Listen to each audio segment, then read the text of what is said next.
روبورتاج عبد اللطيف بن طالب والمولودي زين الدين.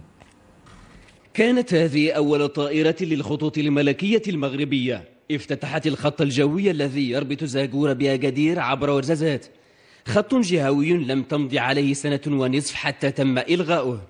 التوضيحات اللي وصلتنا هو على اساس ان المردوديه ديال هذا الخط ماشي ايجابيه، حيث ان نسبه الملء الطياره ديال هذا الخط الجوي ديال الطائرات اللي كتنقل من الدار البيضاء للزاغوره مرورا عبر اكادير وورزازات انها غير مربحه.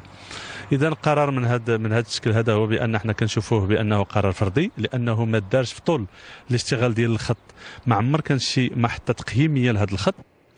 حسب بعض المعطيات نسبة الملء في الخط الجوي هذا لم تتعدى 11%، كما اشتكى مجموعة من الفاعلين بالمنطقة من توقيت الرحلات غير المناسب وانعدامه على شبكة الانترنت. كانوا عنده جوج ديال الاهداف اساسيين، اولا هو فك العزله على المنطقه الشرقيه ديال جهه سوسمه الصدرعه من جهه، ومن جهه ثانيه كنا نامل خلق واحد الثقافه جديده عند الطبقه المتوسطه اللي كتشكل من رجال الاعمال والتجار وكذلك المقاولين. سنتين غير كافيه لتقييم هذا الخط هذا واش هو مربح او غير مربح، بمعنى انه خاصنا واحد شويه ديال الوقت من اجل خلق هذه الثقافه هذه في المنطقه.